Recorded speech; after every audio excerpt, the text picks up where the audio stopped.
mwana wavatagwirei akabatanidzwa zuro nemudiwa wake Poneso Janda musure mekudanana for a long time, but ka munoziva mukomana haasiwe papublic ai zvekutodaro huzu wese wemuZimbabwe akanga aripo kubva kuna Wagwizi uyo akaimba nziyo yekuti vaite their first dance vananiko His Excellency chaivo vakanga varipo Mother Mama Mai Grace Mugabe, Bona Mugabe, Tungwarara, Ticha Tombo Tauri, Masabata akanga aripo azerezwawo hafu yavo vanga vaenda kurufu rwa Brian kunoviga vaya vakange vagara vainvitwa vakanga variko kumuchato womukomana ndiyeyu wamuri kuona. Young Women for ED vati havangambosari pakadaro navo vakanga varipo. Saka nyaya iripo yanyanya kuchemedza manetizens imari yakashandiswa kuti vape mukomana uyu zvipo vakapiwa prize worth 15 million, vakapiwa zvakare imba iri worth mamillioni, vakapiwa zvakare mombe 25 dzakazvitakura kureva kuti dzichazozvara vobva vawana double, so these are 50 cows dzinotsika.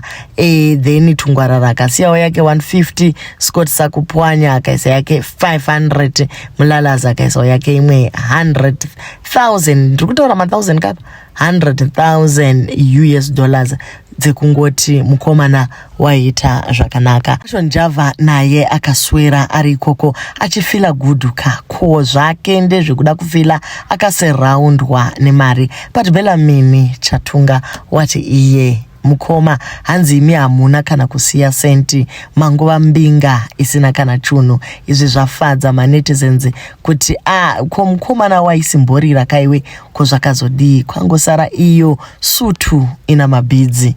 Looking at the list kuti vanhu vakauya kumuchato ndivanani zvakanga zvichiti vekuchechi veku MDC veku CCC vekupi zvanga zvisina basa kuti uri ani as long as wanga uchikwanisawo kubring a value to this wedding. Manetizens ari worried vati ivo yes, in as much as Mr. Tagwirei is known for being a businessman and taking over the whole of the business empire in Zimbabwe, was it necessary to spend so much money on this wedding? Okay, yes, fine, but avo vauya zvakare vachipemberera vachisiya mamillion akadai, was it necessary? Mari idzi dziri kumbobva kupiko? Haisi here at the expense of the general masses? Hakuzi here kuda kudadira vanhu vaJehovha vari kuzvitamburira mumastreets umu? Vamwe vati aiwa guys, you are being unfair.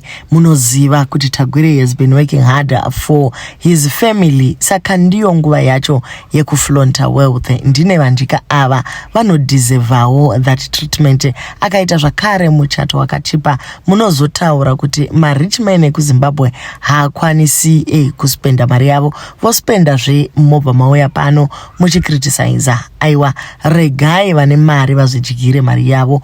Urombo hwenyu haungasorovewi nemunhu mumwe chete. And remember, Tagwirei is not the government. If you have anything that you need from your government, please tell them instead of looking at one man. Vamwe vakati aiwa guys, murume uyu ndiye one of zvigananda. Almost everyone ari pa muchato uyu munotongoonawo kuti mari yakadirana. Mari iyi vari kuiwanepi in an economy that is failing? Are they not causing the failure of that economy?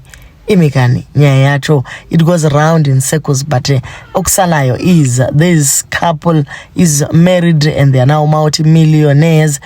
Vakutoenderera mberi neupenyu hwavo. Zvatakaona zuruka panga pakachenewa. Vaya vanozviti macelebrity ekuZimbabwe vanosidaniwa kwese kwese, naika aiwa hatina kuvaona, tasecha tikazuma ini wega mukomana watinoswera naye pamastreets socialite redu ndipasho ndiye ega akwanisa kuenda. Vamwe vese vaya namazita avo akasiyana siyana tidi kumataura ipo pano hatina kuvaonako.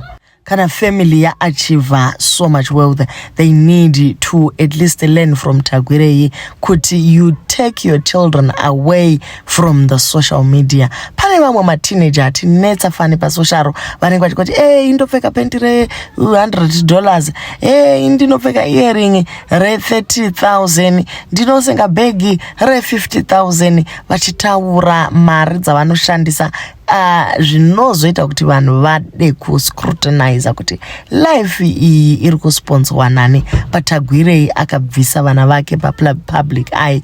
Others just got to know of Tagwirei Junior uyu musi wemuchato netukomana tudiki tuya twakazongozikamwa pakaendwa kuSoiree musi wa 31 uye ipapa pamuchato. But these children are off social media and vanorarama a private life, which is something that is worth noting kuvanhu vari kuita mari ava. Regai kutumira vana venyu pasocial kuti vazodadira vanhu vari kuzvitamburira.